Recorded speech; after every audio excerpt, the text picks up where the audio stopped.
뭐 25년, 26년을 제가 이제 빅뱅 폭발 기간이라고 생각하니까 당연히 실적 좋아질 거고 주가 오를 거고 일부 기업들은 아주 뭐 폭발적으로 오를 거고 뭐 그렇게 생각하기 때문에 잘 될 거라고 말씀드립니다.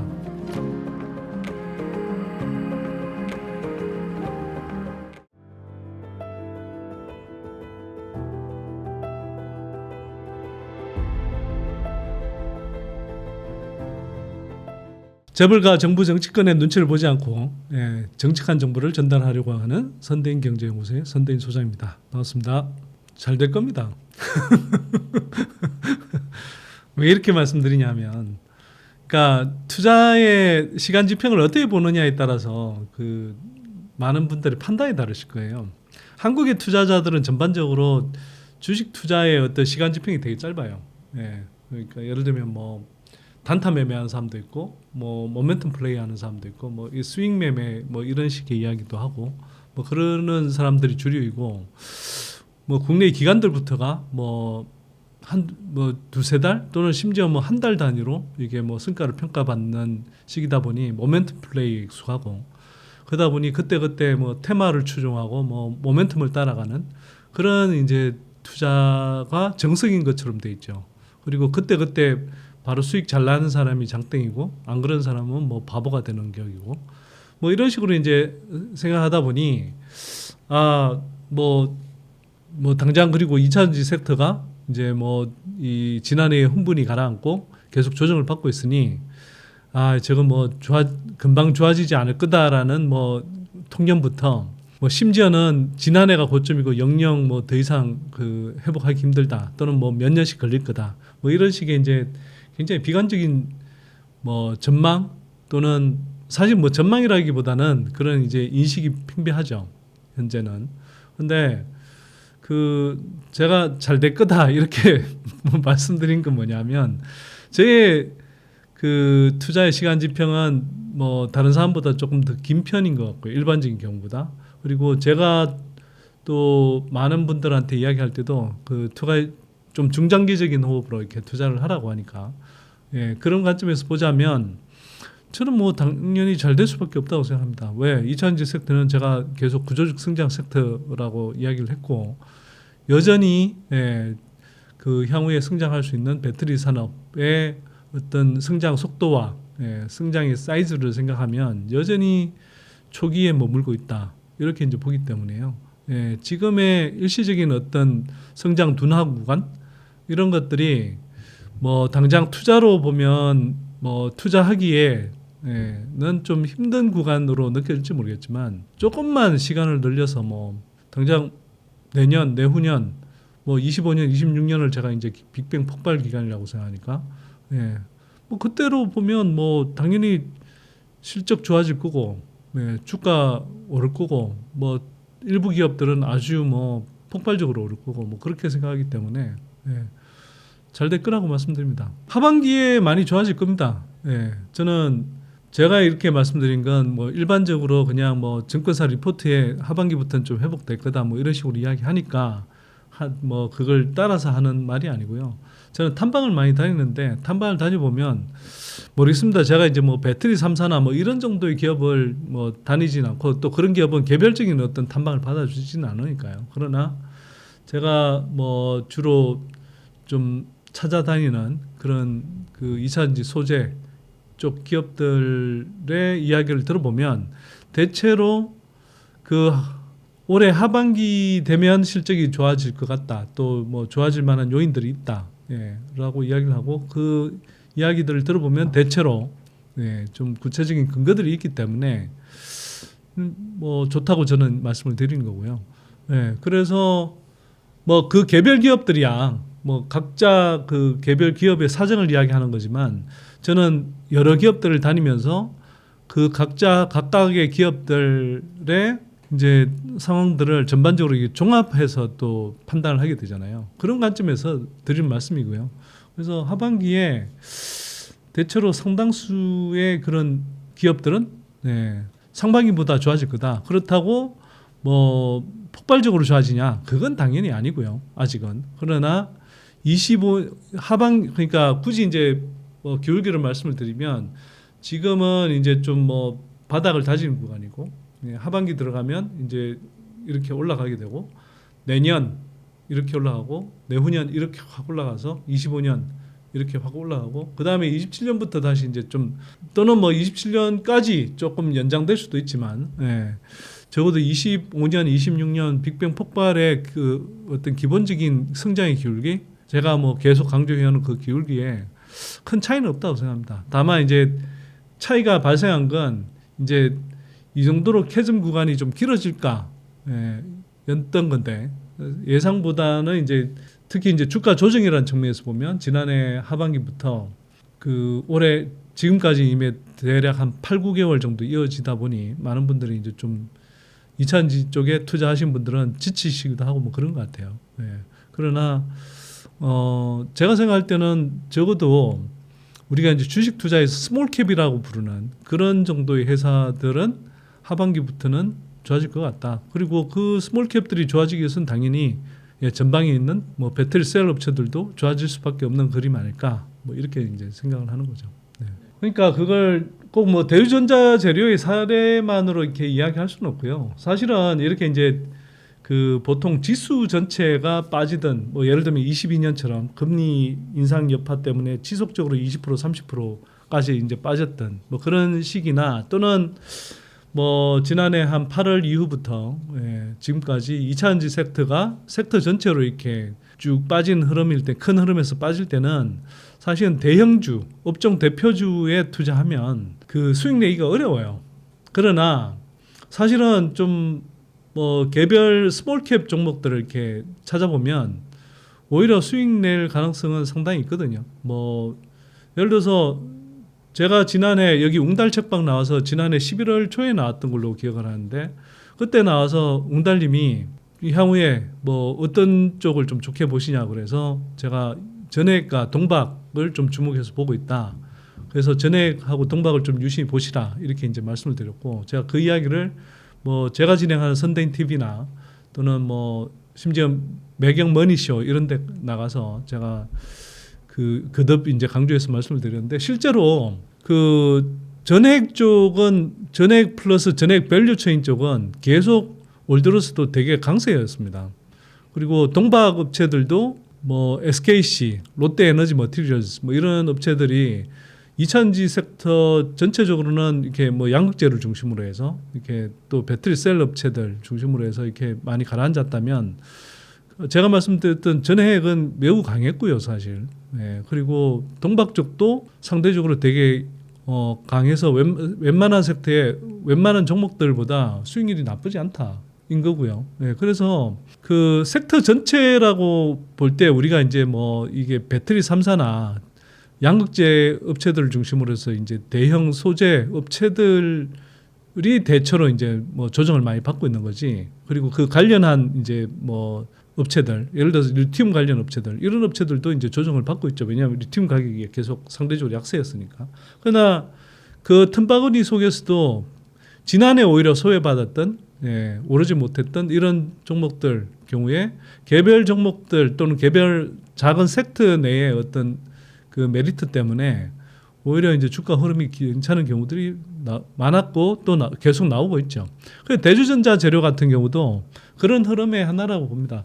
대주전자 재료 같은 경우는 제가 뭐 직접 투자하거나 또 뭐 흔히 말하는 이제 공개적으로 좀 강한 추천을 하지는 않았지만 제가 뭐 저희 방송에서도 이게 몇 번 언급을 했었는데 대주전자 재료는 올해부터 이제 좀 본격적으로 좋아지는 그림이 나올 것 같아요. 그러나 이제 이미 그 왜 그러냐 하면 기본적으로는 이제 실리콘 음극재 방향으로 이제 좀 가야 되는 기술 흐름이 있고요. 왜냐하면 그 여러 가지 이제 지금 캐즘 구간을 극복하기 위한 여러 가지 이제 방법들이 지금 제시가 되고 있는데 뭐 전체적으로는 이제 이른바 그 얼리 어답트 중심의 예, 뭐 상대적으로 좀 그 고가 전기차들은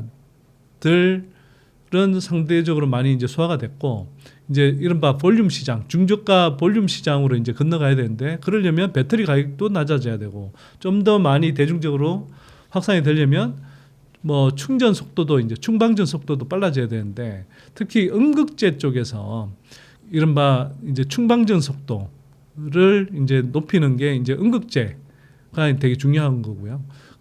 그런데 이제 기존에 이제 뭐 흑연 또는 인조 흑연을 써서는 충방전 속도를 이제 올리기가 쉽지 않은 상태고, 거기에 이제 관여하는 것이 이제 바로 실리콘 음극재다, 이렇게 좀 생각하시면 될 것 같고요.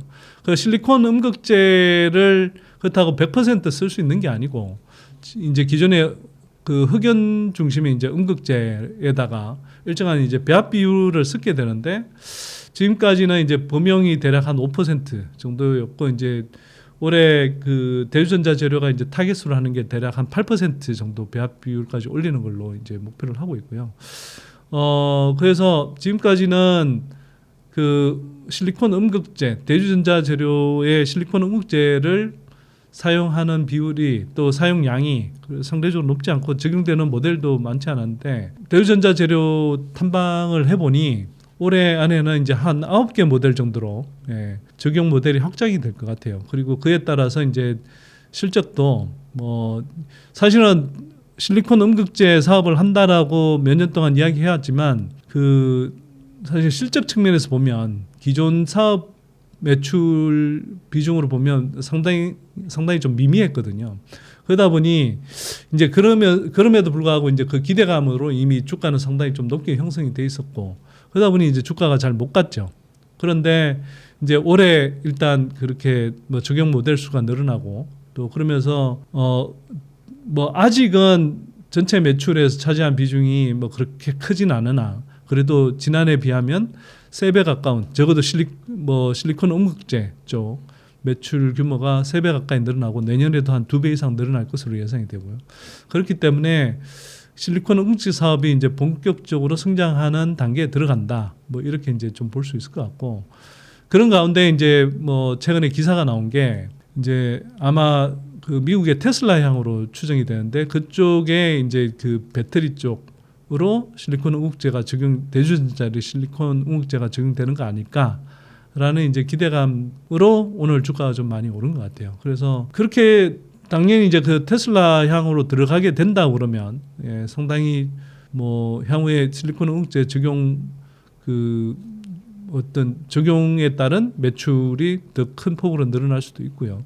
뭐 그런 기대감은 사실 오늘 뭐 당연하게 주가에 반영될 수 있는 거였다고 생각하고, 그 더 중요하게 볼 거는 대주전자 재료의 이제 성장성이 이제 본궤도에 올라가는 초입 구간이다, 이렇게 좀 보시면 될 것 같습니다. 그런데 다만 저는 이제 조금 조심스러운 건 그 올해 그리고 내년까지 하더라도 뭐 실적 기준으로 봤을 때는 여전히 그 좀 그 선반영돼 있는 주가 측면에서 상당히 선반영돼 있는 부분이 좀 있어서 조금 더 매출 성장이 본격화되고 그러면서도 주가 상승이 크게 진행되지 않았다면 그때 들어가는 게 좀 더 적지 않을까, 저는 뭐 개인적으로 그렇게 좀 생각을 했는데, 어쩌면 시장 기대감이 좀 빨리 형성이 되면서 올라간다고 그러면 뭐 그런 기회가 잘 안 올지도 모르겠죠. 비싸다 이렇게 좀 판단하기 힘들 것 같고요. 왜냐하면 이제 그 실리콘 음극재, 어쨌거나 지금 대주전자 재료가 실리콘 음극재를 양산해서 그 실제 양산 모델에, 전기차 양산 모델에 적용할 수 있는 그 유일한 업체이거든요. 그만큼 뭐 독보적인 측면이 있는 거고, 그걸 높이 평가해 준다 그러면 지금 당장 뭐 실적이 크게 안 나온다고 해서 그 자체가 고평가다 꼭 이렇게 말할 수는 없을 수도 있죠. 왜냐하면 실리콘 음극재 시장이 이제 향후에 가파르게 성장할 수 있기 때문에 그 성장성이라는 가치를 이제 어떻게 평가하느냐에 따라서 오히려 뭐 여전히 저평가다 이렇게 보는 분들도 있을 거고, 다만 이제 저는 그 성장성이라 하더라도 그것이 향후 뭐 2년 3년 내에 제가 생각하는 기준, 보통 그 실적 성장을 통해서 이 주가의 상승을, 그러니까 주가를 밀어 올릴 수 있는 그 잠재력이 대략 한 2년 내에 최소 3배, 4배 정도는 돼야 저는 이제 투자를 하는 거기 때문에, 제 기준으로 보자면 2년 내에 이렇게 주가를 2배, 3배 올릴 수 있는 정도로 성장하기는 어렵다. 그래서 이제 뭐 아직 뭐 실제 투자는 안 하고 있는 단계인데요. 뭐 좋게 보시는 분들은 투자하셔도 되는 구간 아닐까? 그리고 뭐 경우에 따른 시장의 판단이 뭐 저하고는 또 다를 수가 있는 거니까요. 그래서 일률적으로 뭐 고평가돼 있다 이렇게 말씀드릴 수는 없다고 생각합니다. 네. 뭐라 그럴까요? 뭐 여러 가지 이제 방식의 실리콘 음극재를 지금 개발하고 있고 그게 한 수십 개 업체들이 최소 수십 개 업체들이 글로벌리 뭐 나름 개발하고 적용해 보려고 하고 있는데 그 실리콘 뭐 옥사이드 뭐 또는 실리콘 카본 카바이드 뭐 이런 계열의 이제 그 각자 이제 그 장단점이 있지만 그런 기술을 개발을 하고 있는데 적어도 단적으로 좀 설명할 수 있는 건 몇 년 동안 이렇게 그 실리콘 음극재를 다양하게 뭐 개발해서 적용해 보려고 했으나 여러 난관들에 부딪혔고 그나마 실리콘 음극재를 그 양산 모델에 적용할 수 있는 업체로서는 지금 현재로서는 대주전자재료가 그 유일하다 이렇게 이제 봐야 되니까 그걸 기술적인 어떤 난이도라기보다는 어떤 적용상의 문제 이렇게 이제 좀 봐야 되겠죠. 뭐냐면 일단 대주전자 재료의 실리콘 음극재도 왜 그렇게 적용이 아직은 뭐 광범위하게 안 이루어지고 있냐면 아직은 시장에서 요구하는 예를 들면 그 흑연 음극재 같은 경우는 키로당 대략 한 7달러, 8달러 요 정도 수준인데 지금 대주전자 재료가 이제 공급할 수 있는 가격은 한 50달러, 60달러 이렇게 되거든요. 그러면 지금 가격대가 시장에서 특히 이제 배터리 업체가 요구하는 수준에 비하면 너무 높은 거죠. 너무 높다기보다는 아직은 좀 높은 거죠. 그래서 그 비용을 들여서라도 이제 뭐 그 전기차의 전반적인 성능을 올리겠다라고 하면 일종의 프리미엄 차부터 이제 분명히 적용되기 시작하는 거고요. 그러나 시장에서 이제 좀 범용적으로 채택되기 위해서는 배터리 업체들이 요구하는 가격 수준은 한 30달러 수준인데 이 30달러 수준을 아직 맞추지는 못하고 있다. 이렇게 봐야 될 것 같고요. 근데 대주전자 재료의 이제 그 기술 개발 로드맵에 따르면 대략 한 2, 3년 안에는 그 30달러 타겟을 뭐 맞추겠다. 이렇게 이제 돼 있으니까 그때 되면 좀 더 빠르게 확산될 수도 있겠죠. 근데 이제 대주전자 재료가 그런데 다른 회사들은 아직 못하고 있다라는 거는 뭐 어떤 식으로든 그 개발의 장벽이 분명히 있는 것 같다. 이렇게 좀 봐야 될 것 같고요. 제가 뭐 기술적인 측면의 엔지니어는 아니기 때문에 뭐 이런 정도로 좀 말씀을 드려야 될 것 같고 예를 들면 SK온이 이제 그 예전에 투자한 그 미국의 그룹 14이라는 회사가 있어요. 그 회사를 한 3년 전에 투자해서 만약 그 회사 그리고 그때 투자할 때 거의 뭐 조 단위 이상의 가치로 아마 투자를 했던 걸로 기억하는데 그 회사가 지금 몇 년이 지났는데도 그걸 적용을 못 하고 있거든요. 그리고 다른 하여튼 뭐 글로벌리 수십 개의 기업도 이 음극재 개발에 열을 올리고 있는데 적어도 뭐 바로 양산에 적용할 수 있는 그 실리콘 음극재를 개발하지 못하고 있는 단계이기 때문에 그래서 그 대주전자 재료의 어떤 향후의 잠재력 가능성은 상당히 좀 커 보이긴 한다 이렇게 말씀드릴 수 있고 그러다 이 사실이 또 뭐 다른 앞으로 실리콘 음극재를 개발한 다른 업체가 없다거나 뭐 다른 경쟁자가 안 나타날 거다. 또 이렇게 이제 속단할 수는 없는 거죠. 제가 알기로는 제가 관심 갖는 한 몇 개 업체가 있는데 뭐 상장 비상장을 따져서 그 몇 개 업체들은 제가 볼 때는 회사의 설명만 들으면 꽤 판도를 다시 바꿀 수도 있는 그런 업체들이 또 있어 보인다. 뭐 이런 생각도 좀 들기도 합니다. 일단 1분기 실적이 거의 전 바닥을 확인하는 회사들이 많을 거라고 생각하고요. 뭐 업체에 따라서는 2분기가 추가적으로 더 나빠지는 회사도 있을 거고 또는 2분기가 1분기보다 좋아질 회사들이 있을 텐데 제가 생각하기에는 뭐 양극재 업체들도 보면 이제 뭐 양극재 수출 물량 기준으로 보면 1분기에 바닥을 찍고 이제 올라서는 흐름이니까 2분기에는 더 늘어나지 않을까 뭐 이렇게 생각을 하고 그다음에 배터리 업체들도 대체로 1분기가 바닥이었고 2분기부터는 좀 더 좋아지지 않을까 뭐 이렇게 이제 예상을 하는데 어쨌거나 가봐야 알고요. 다만 이제 1분기, 2분기가 1분기보다 뭐 성장하더라도 의미 있게 성장하는 기는 좀 드물 거다. 그러나 하반기에는 뭐 의미 있다라고 표현을 어떤 식으로 잡아야 될지 모르겠으나 적어도 상반기보다는 하반기가 뭐 실적이 대략 그래도 뭐 소재 업체별로는 한 20-30% 이상은 올라오는 그런 그림이 나타날 수 있다. 이렇게 좀 생각을 하고요. 트리거는 뭐냐? 제일 중요한 트리거는 저는 일단 그 한국 배터리 업체들에 있어서는 미국의 전기차 판매량인데 이걸 특히 3분기 이후에 그 판매량 뭐 아마도 이제 5월, 6월 데이터가 나오겠죠. 5월, 6월 데이터도 좀 유심히 보셔야 되지만 특히 6월부터 해서 7, 8, 9월 이 3분기 전기차 판매 데이터가 저는 되게 중요하다고 생각하고요. 왜 중요하냐 하면 일단 한국 배터리 업체들의 주요 고객사인 뭐 GM이라든지 스텔란티스라든지 또는 뭐 현대 기아차라든지 이런 업체들 그중에서도 북미 시장에서 이제 뭐 그 3사 중에 GM하고 스텔란티스의 주요 전기차 모델들이 6월부터 해서 하반기에 주로 나옵니다. 그리고 그 전기차 신차들이 상당히 뭐 아마 잘 준비돼서 잘 만들어진 그런 이제 전기차 모델들일 가능성이 높고요. 그래서 그 GM 같은 경우에 지난해 한 7, 8만 대 판매했는데 올해 2, 30만 대 판매하겠다고 했고 1분기 또는 4월까지의 그 판매량을 보면 여전히 뭐 그 2, 30만 대 팔 사이즈가 안 나오는데도 불구하고 목표를 수정하지 않고 있는데 그건 사실은 그 6월부터 본격적으로 이제 그런 신차 모델들을 출시하기 때문에 그렇거든요. 그리고 전기차만 그런 건 아닌데 자동차 판매의 그 성수기는 하반기예요. 그래서 보통 이제 뭐 북미 시장의 전기차 판매량을 이렇게 쭉 보면 그냥 이렇습니다. 1분기, 2분기, 3분기, 4분기로 갈수록 계속 가팔라져요. 그러다가 내년 그 다음 해 들어가면 1분기 좀 소강 상태다가 2분기, 3분기, 4분기 이렇게 늘어나거든요.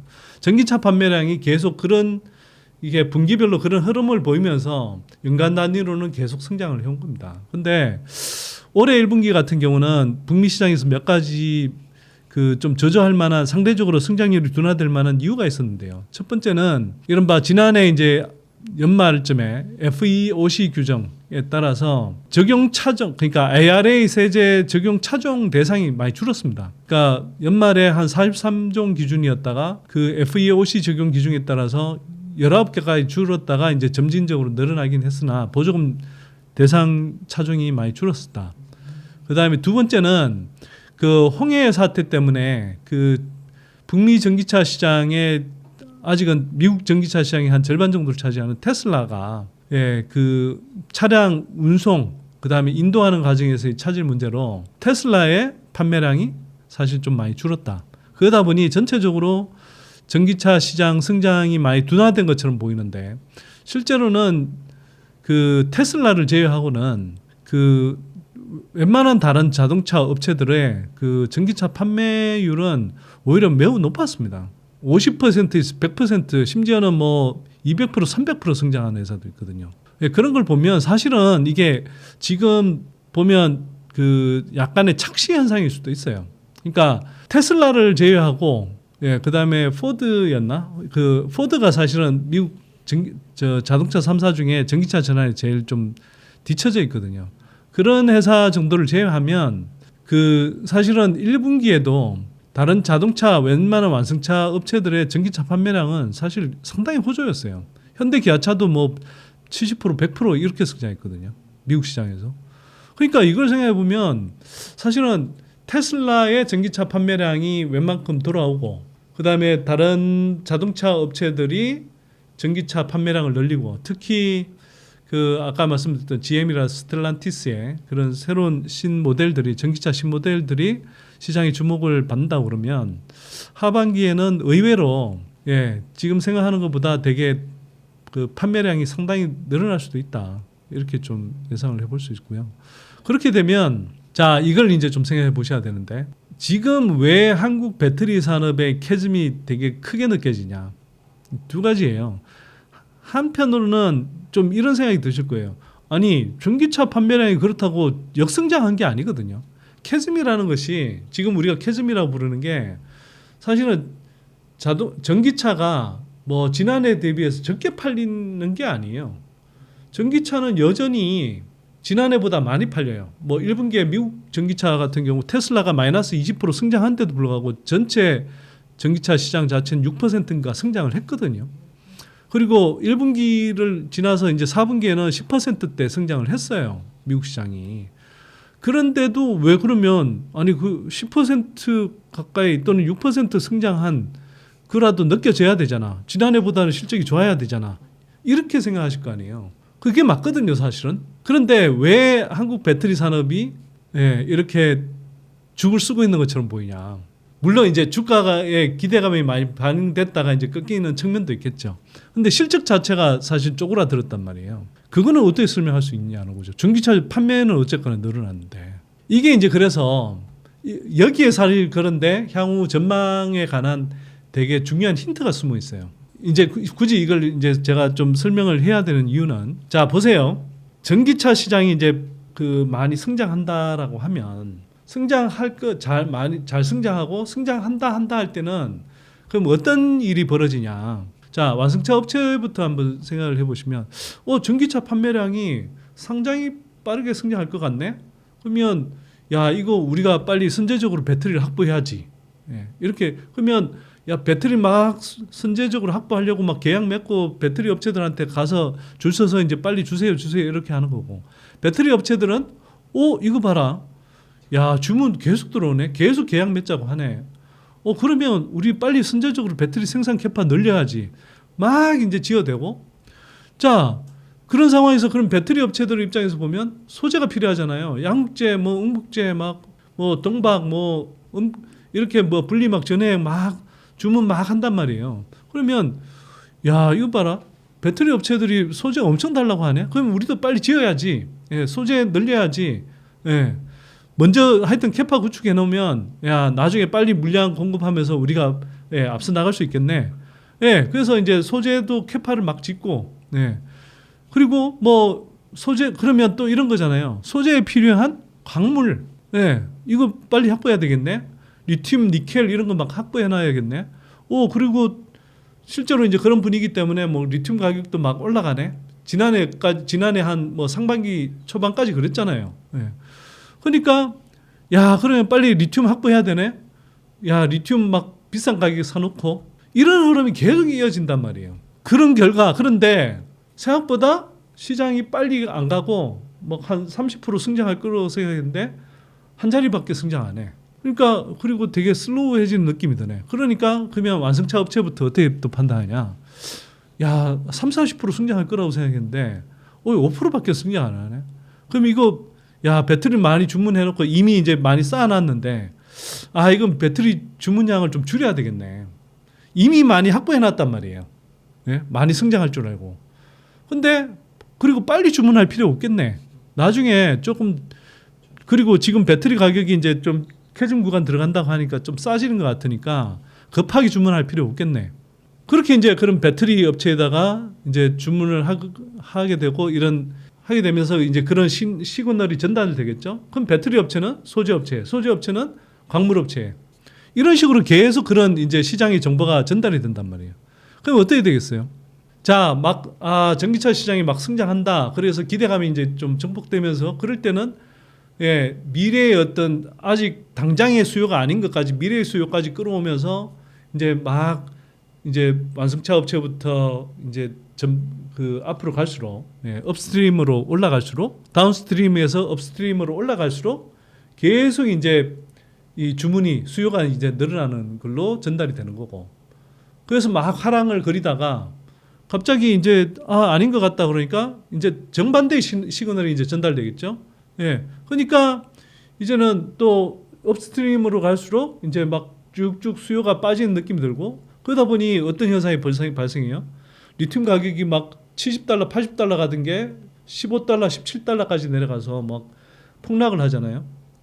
그 다른 광물 가격도 대체로 그런 그 정도는 아니어도 그런 흐름을 보이고, 그러다 보니 이게 양극재 업체들, 주요 소재 업체들 실적도 당연히 주문이 안 들어오니까 나빠지고, 또 비싸게 사놨던 리튬 비싸게 사놨던 거 이런 것들 이제 이제 비싸게 사놨던 것들이 이른바 재고자산 평가 손실로 이렇게 나타나거든요. 회계상의 적자지만 또 한편으로는 비싸게 사왔던 걸 투입해서 상대적으로 낮아진 단가로 팔아야 되니 기본적으로는 이게 적자를 이제 면하기 힘들어지게 되는 거고 이런 식의 흐름들이 이제 계속 나타나는 거죠.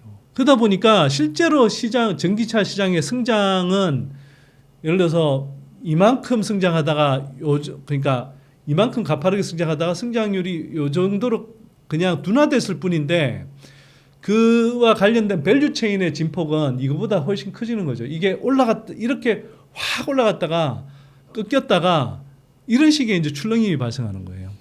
이걸 이제 좀 뭐 유식한 말로 그 영어로 이제 블립 이펙트라고 그러거든요. 그러니까 채찍 효과인데, 예, 이게 이제 그 다운스트림에서 최종 고객사에 가까울수록, 예, 이게 여기서 발생하는 약간의 어떤 충격 또는 변화가 이 업스트림으로 갈수록, 후방으로 갈수록 점점 그 진폭이 크게 나타나는 겁니다. 그래서 이제 왜 이걸 그러니까 분립이라는 게 채찍을 이야기하는 건데 채찍 효과라고 하냐면 채찍을 이렇게 해보면 이렇게 손목에 스냅을 줘서 딱 하면 요 손목 근처는 약간의 변화인데 이게 이제 진폭이 일어나면서 그 채찍의 끝에 가면 엄청나게 그 진폭이 커지잖아요.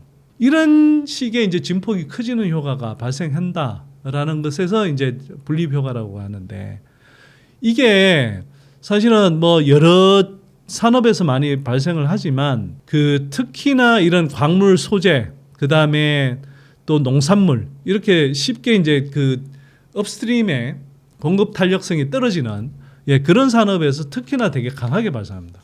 자, 그러다 보니 지금 이제 그런 단계에 있는 거고요. 그래서 이제 제가 말씀드린 대로 전기차 성장은 계속 하는데 왜 한국 배터리 산업의 실적 자체는 꺾이는 거지? 심지어 적자도 나고 이런 게 이제 이해가 되실 거예요. 자, 그러면 거꾸로 이게 지금은 뭐냐 하면 지금은 이제 자 분립 효과라는 걸 다시 이제 채찍 효과라는 걸 다시 이제 생각해서 지금의 업황을 생각해 보면 지금은 완성차 업체 입장에서는 그렇죠. 급할 거 없네. 뭐 전기차 아직 뭐 그렇게 크게 안 팔리고 이미 아직 쌓아둔 배터리 재고도 있고. 그래서 뭐 주문은 그때 봐서 이제 추입 봐가면서 주문하면 되지. 뭐 이러는 거고. 그다음에 그리고 급하게 주문할 필요가 없단 말이에요. 그리고 뭐 아직은 바닥권 가격이니까 배터리 가격도 뭐 급하게 주문할 필요 없고. 자, 배터리 업체 입장에서는 소재 가격이 그러니까 당연히 그렇게 주문을 할 거고. 소재 입장에서는 강물에 대해서 이제 그런 주문을 낸단 말이에요. 자, 그러면 이게 이제 이런 상태인데 자, 전기차가 이제 팔리기 시작해. 하반기에 아까 제가 말씀드린 GM이나 스텔란티스든 뭐 테슬라든 테슬라도 하반기에는 어느 정도 회복될 텐데 이제 본격적인 테슬라의 성장은 내년부터 다시 이제 본격화될 것 같고요. 그 외에 근데 업체들이 사실 많이 성장할 겁니다. 자, 그럼 현대기아차도 많이 성장할 거고요. 그러면 생각보다 잘 팔리네. 그 크게 기대 안 하는데 막 지난해에 비해서 아까 말씀드렸잖아요. 저 테슬라를 제외하고 상당수 업체들은 오히려 막 50% 100% 성장했다고요. 근데 그게 1분기, 2분기 상대적으로 비수기를 하는데도 그랬는데 만약 3분기, 성수기인 3분기, 4분기에 지난해 대비해서 막 50% 막 100% 팔리는 흐름이 지속된다. 그래서 전기차 테슬라를 포함하더라도 전기차 시장의 성장률이 막 갑자기 한 30%, 40%로 막 올라선다. 그럼 연간으로 합쳐서 20%라고 하더라도 상반기 저조하니까 하반기에 막 30%, 40% 성장하는 그림이 나온다. 그러면 이 성장의 이제 기울기가 다시 달라지잖아요. 그러면 그때부터는 이거 이제 진짜 다시 팔리기 시작하네. 완성차 업체들이 배터리 주문 늘리고 빨리빨리 주문 달라고 그러고 그러면 배터리는 소재 업체, 소재는 강물 쪽에 그렇게 되면 어떻게 되겠어요? 생각보다 이제 빨리 판매량도 늘고 그와 더불어서 이제 주문도 이제 서둘러서 하게 되겠죠. 그러면 이제 리튬 가격 올라갈 거고 소재 가격 올라갈 거고 배터리 가격이 올라갈 거란 말이에요. 그러면 이제 최종 완성차 업체들은 또 어떻게 되냐?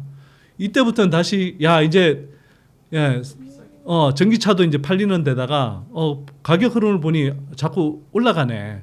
그럼 더 올라가기 전에 좀 다시 재고를 확보해 놔야지. 그러면서 이제 주문을 더 많이 할 거란 말이에요. 이제 막 하기 시작할 거고.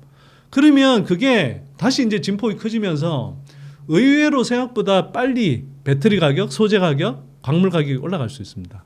예. 물론 하반기 정도까지는 아직 그 흐름이 아주 막 그 크게 나타나진 않는데 이제 25년 정도 가서 진짜 전기차 그 전기차 출시 모델들이 확 늘어나고, 예.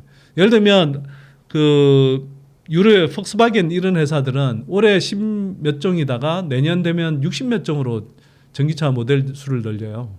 그만큼 늘어나거든요. 예.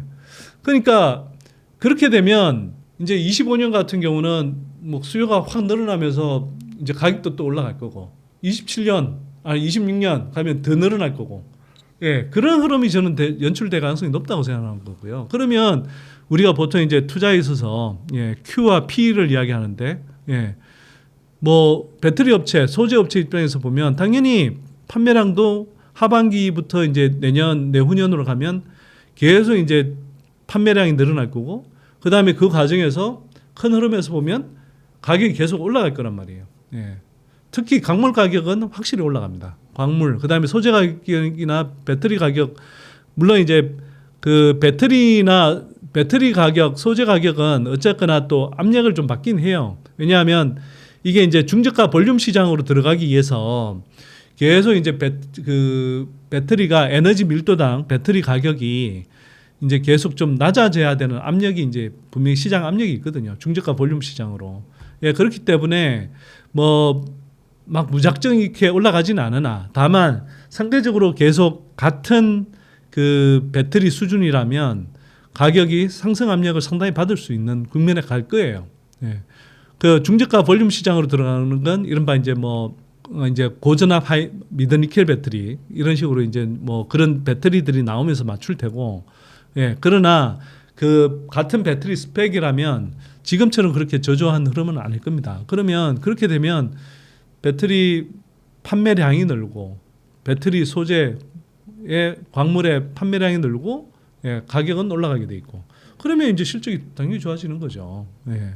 예, 이런 흐름일 거라고 저는 생각을 하는 거고요. 그래서 한번 좀 지켜보시자고요. 제가 그래서 북미 전기차 시장의 그 판매량이 매우 중요하다 이렇게 이제 이야기 드리는 게 바로 이제 그런 트리거의 역할을 한다 이렇게 말씀을 드리는 거고요. 뭐 얼마나 팔릴지는 저도 정확하게 모르겠습니다만 적어도 상반기보다 하반기가 상당히 잘 팔릴 거다. 판매량으로 보면 그건 뭐 거의 분명하다라고 생각합니다. 그리고 또 하나 좀 중요하게 보셔야 될 건 그 가격대 측면에서는 지금 보급형 모델들이 나오고 있어요. 그래서 그 얼마 전에 기아의 EV3 이게 이제 뭐 우리 돈으로 한 3,500만 원 전후 수준의 그런 전기차 모델이 나오는데 지금 뭐 기아에서 책정하는 가격 최종 가격은 어떨지 모르겠습니다만 대략 뭐 3,500만 원 전후에 500km를 넘는 주행거리 이 정도면은 사람들이 야 탈만하네 이렇게 되는 거 아니에요. 지금까지 전기차 좀 타고 싶어도 최소가 5천만 원대 이상 6천만 원 이 정도 수준이었거든요. 네. 보조금을 받아도. 근데 이제는 한 3,500만 원 수준의 전기차를 타는데 주행거리가 500km 정도 돼.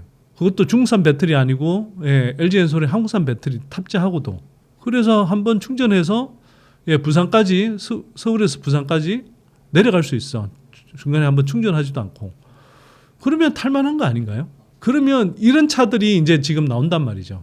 예, 뭐 스텔란티스에도 만들고, 예, 그 다음에 이제 하반기에 그 GM의 그 GM 볼트, 예, 버전 이제 전기차 버전이 나오면 그것도 이제 되게 저렴한 버전이 되는 거고, 그 다음에 내년 초 또는 빠르면 올 연말에 출시될 수 있는 그 테슬라의 모델 2, 예, 그것도 지금 이제 이른바 한 이 정도 가격대에, 네, 그 전기차가 출시가 되는 거거든요. 이른바 이제 구매력이 있는 수요층이 아닌, 네, 상대적으로 웬만한 사람도 좀 넘볼 수 있는 가격대에 전기차 모델들이 이제 나오기 시작한다. 이 모델들이 어떻게 팔리느냐에 따라서, 예, 정말 아까 말씀드렸듯이 캐즘 구간을 넘어서서, 예, 중저가 볼륨 시장이 본격적으로 성장하는 어떤 계기가 될 수 있다. 또 그 어느 정도로 빨리 또 커질 수 있느냐를 가늠할 수 있는 시금석이 될 수 있다. 예, 그런 측면에서, 예, 이 차량들의 판매 수량, 판매량이 이걸 좀 유심히 볼 필요가 있죠. 뭐 당장으로 보자면 올해 같은 경우는 좀 주목하셔야 될 게 실적만으로 오를 수 있는 2차전지 섹터 종목들은 사실 좀 드문 게 맞아요. 그러나 이제 제가 구조적 성장 섹터라고 말씀을 드리고 또 그래서 내년하고 내후년에 빅뱅 폭발에 뭐 거의 기정사실화돼 있다라고 하면 그 정도가 약간 뭐 당초보다 조금 뭐 약해지거나 약간 지연될 수 있을지언정 큰 흐름에서는 그렇게 간다고 보면 그 내년과 내후년의 실적이 폭발적으로 늘어나는데 그것이 이제 주가에 거의 반영돼 있지 않은 그런 종목들을 이제 찾는 게 저는 맞다고 생각하는 거고요. 그런 측면에서 보자면 이제 이미 상당 부분 그 기대감을 많이 가져왔다고는 하지만 전액 업체 같은 경우에 뭐 대표적으로 엔캠 뭐 이런 회사의 주가가 이제 상대적인 그러니까 기대감을 선제적으로 반영해서 많이 올랐죠. 그러나 뭐 덕산테크코피아라든지 솔브레인 홀딩스라든지 이런 업체들 또 뭐 동아기업까지 포함해서 그런 업체들은 특히 이제 그 동아기업을 제외하고 덕산테크코피아나 솔브레인 홀딩스 같은 경우는 실적이 상당히 가파르게 늘어날 겁니다. 그래서 2, 3년 내다보면 여전히 한 서너 배 이상의 그런 뭐 주가 상승 여력이 있는 것으로 저는 이제 좀 추정이 되고요. 그 다음에 전액을 생각해 보면 전액이 이제 IRA 수혜를 받으면서 중산을 대체하게 되는데 그러면 앞으로 가면 갈수록 중국 시장하고 비중국 시장이 이제 분리돼서 형성될 거란 말이에요. 그러면 이 분리되는 시장에서 전액만 분리가 되느냐?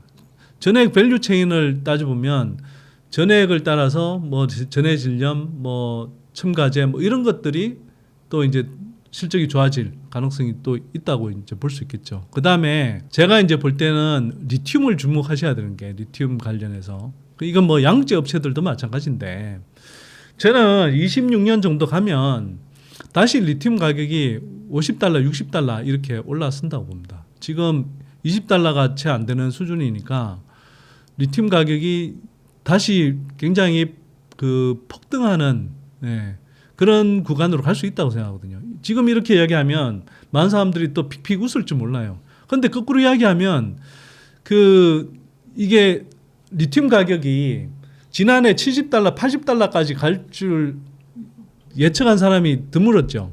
이게 그래서 아까 제가 말씀드린 것처럼 특히 광물이라든지 농산물과 같은 공급 탄력성이 되게 떨어지는 분야에 어떤 채찍 효과가 되게 강하게 일어난다라는 것, 이걸 이해를 못 하시거나 또 한편으로는 2차전지 섹터의 빅뱅 폭발 흐름을 이해하지 못하시는 분들은 이걸 이렇게 이야기하면 뭐 저 자식 또 부풀리고 있네 이렇게 이야기할지도 모르겠어요. 그러나 저는 상당한 자신감을 가지고 뭐 $50, $60 정도는 충분히 도달할 수 있는 리튬 가격대다 이렇게 좀 판단을 하고요. 그럴 수밖에 없는 게 지금 당장 그 리튬 공급과 관련해서 그 리튬을 만들어내는 그 광선 크게 두 가지가 있는데 레피돌라이트랑 그다음에 이제 스포디뮴 이제 전광이라고 하는데 그 두 가지가 있는데 일단 좀 채굴 비용도 비싸고 상대적으로 이제 원가 비용이 비싼 레피돌라이트 쪽은 그게 지금 더 이상 채굴을 못 해요. 생산을 못 그러니까 더 이상 그거를 중심으로 하는 그런 광산들은 생산을 지금 못 하고 있는 단계로 들어갑니다. 왜? 생산해봐야 손실이 나니까. 그래서 우리가 왜 보면 가을에 그 배추 실컷 키워놓고 농산물 가격이 폭락하니까 그냥 배추밭 갈아엎어 버리잖아요. 그게 그런 거거든요.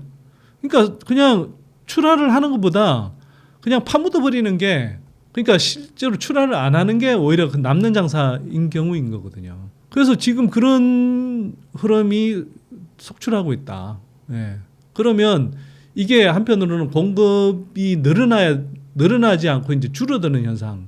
이제 그래서 물론 이제 당장은 전기차 시장 성장도 상대적으로 둔화돼 있고 또 기존에 있던 재고들도 아직 소진되지 않았고 예를 들면 양재 업체들 특히 LNF 같은 경우가 재고자산 평가 손실이 계속 나오는 게 예전에 비싸게 사는 리튬 재고가 계속 이제 그 평가 손실로 반영되기 때문에 그렇거든요. 그 말인즉슨 아직 재고가 해소 안 돼 있다는 겁니다.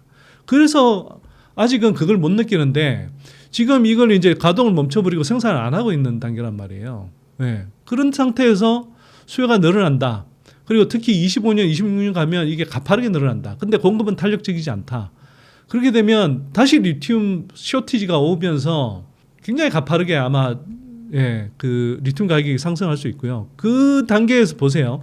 리튬 가격이 다시 뭐 $50, $60 가는 상황에서 지금도 양극재 업체들 뭐 NCM을 중심으로 해서 이게 양극재 판매량을 보면 적어도 판매량 그러니까 출하량 또 이 기준으로 보면 기본적으로 그래도 지난해보다 이제 바닥을 찍고 늘어나고 있어요. 예. 자, 그러면 이런 상황에서 한 25년, 26년 가면 지금 판매량보다 그러니까 판매량 자체가 막 4배, 5배씩 늘어날 수 있는데 가격까지 지금보다 최소 2배에서 뭐 잘하면 막 3배까지 이렇게 올라간다. 한번 생각해 보세요. 그럼 양극재 업체들 매출이 얼마나 늘어났어요? 매출이 지금보다 그냥 뭐 한 4배, 5배 늘어날 수도 있는 거라고요. 예, 기본적으로 4배, 5배씩 늘어날 수 있다는 겁니다. 예. 아니, Q와 P가 동시에 늘어나는 거거든요. 리튬만 그럴까? 전액도 보세요. 전액도 예를 들어서 지금 중국하고 시장 가격이 섞여 있어서 그런데 중국이 완전히 배제된단 말이에요. 그러면 전액 가격도 그다음에 여기에 따르는 전해 질염 뭐 첨가제 가격도 이제는 중국 시장하고 탈중국 시장, 특히 미국 시장은 다르게 형성될 가능성이 매우 높습니다. 이거는 왜 그러냐면 예를 들어서 풍력이라든지 태양광과 관련해서도 미국이 중국산 이제 수입을 막거나 또는 굉장히 관세를 세게 때렸을 때 이미 풍력하고 태양광과 관련한 폴리실리콘부터 해서 뭐 그런 가격 자체가 그다음에 뭐 풍력에 들어가는 뭐 부품이라든지 타워라든지 이런 거의 가격 자체가 다르게 형성이 되거든요. 그런 현상이 빚어질 거라고요. 지금도 이미 그런 현상이 지금 빚어지고 있어요. 이미 일부 소재는 중국 시장하고 비중국 시장의 어떤 가격 벤치마크를 나눴을 때 이미 가격 수준이 디커플링 되고 있거든요, 점점. 그러면 이런 흐름을 이제 감안을 해보면 지금 그냥 생각하고 있는 전기차와 2차 전지 시장의 흐름이 아마 1년 또는 2년 후에는 매우 달라질 수 있다. 그래서 지금 흐름 속에서 판단하시면 안 된다. 이렇게 이제 좀 말씀드리는데요.